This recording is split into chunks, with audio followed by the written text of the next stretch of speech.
What's up, guys? How's it going? This is Daniel, and today I want to go over some of the numbers of buying a house and owning a house. And in the end of this video, I want to tell you how much do I make of owning a house with a 7.125% interest rate. So stay tuned and you're going to know. All right, so this property we're talking about is in National City. This is area in San Diego. San Diego is generally it's not the most affordable area at all. This is pretty expensive for those who know. So this particular area in National City is not very busy place. It's more low-key, mostly residential areas with some limited entertainment. So there's not much going on in there. So first I want to talk about one thing, which is tax breaks.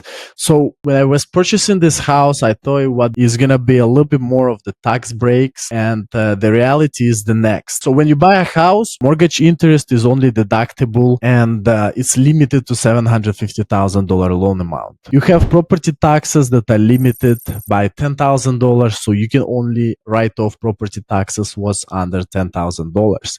So the good thing when you buy a house, you can actually write off mortgage interest off your taxes. And basically, if you're just buying a house and taking a regular conventional loan, you're gonna pay a lot of interest in the beginning, and you can write it all off. So that's good. You can write up property taxes, but only up to $10,000 so per year. So you can only write up to $10,000. You got a mortgage insurance, so you can write it off, and also you got major improvements. So with the major improvements, as I thought it would be all tax deductible, it turns out that a lot of major improvements are not tax deductible. So like, let's say you change a roof, build the walls, get an AC, it's not all deductible.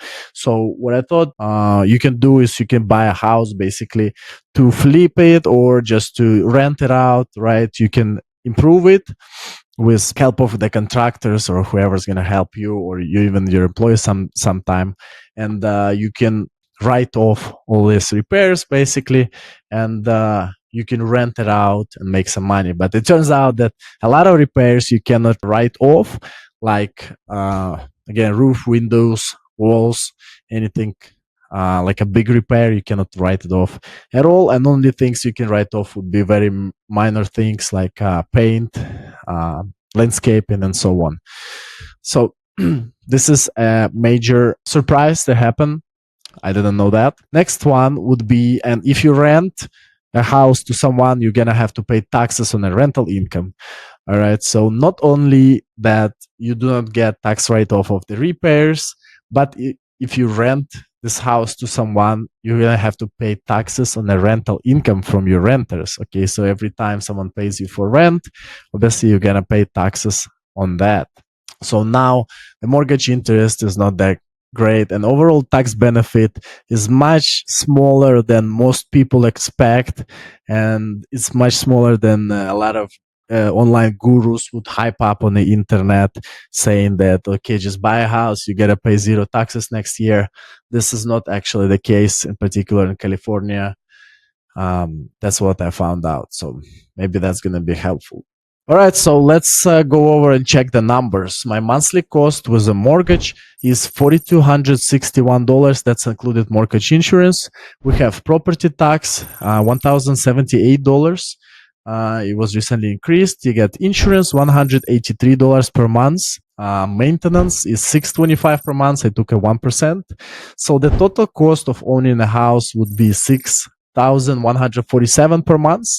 Also, you got some utilities, obviously electric, internet, water, trash, and total utilities comes to around $500. So let's go over and check some rental income. With the rental income, this house was 3-bedroom and 2-bathroom house, around 1,400 square feet. We divided this house in 4 rooms, so now it is a 4-bedroom and 2-bathroom house. Master bedroom goes for $900. Side room is going for $900. Also, there is a back room that's going for $800, and the front room going for $850. So with the rooms total, we got $3,450 for the rental. Also, on top of the rooms, we have a back house that we turned into an Airbnb in the back. So that brings up us around $1,500 monthly. And that comes to the total income of $4,950 for the whole property. Okay, so keep in mind this number is considered that there is no vacancy, and is when someone moves out, they would not take extra months to find another person, which is very unlikely, and also consider that Airbnb would not have any changes and not have any bad reviews or anything like that. So 4950. So let me talk about by purchasing the first house, and it's such an expensive area like California, San Diego, LA, San Francisco. Basically, you have first deal that are always limited by financing structure, right? So if you want to buy something, you basically take a loan and the banks have to approve the loan, right? So if you see a lot of this like TV show flippers and stuff, 99% of time banks are not going to approve on that. Okay, so the banks only can approve on a property that has very limited upside, from what I notice.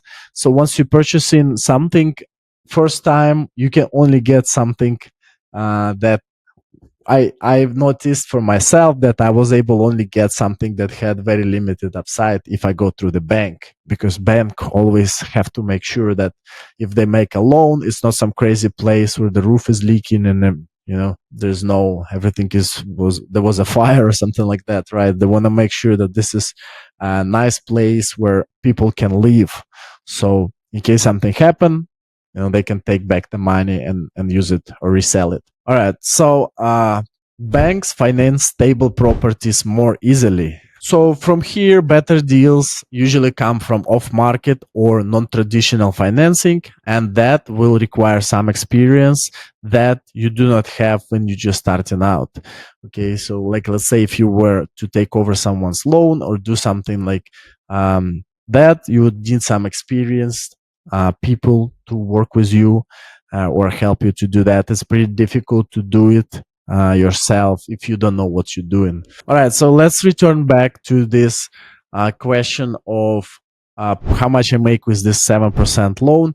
So basically, we have a total income which is $4,950, and we have total cost of owning the house is $61.47 per month.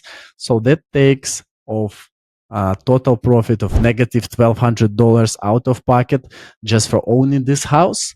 Do you think this makes sense, or would you wait for a better deal? Comment below.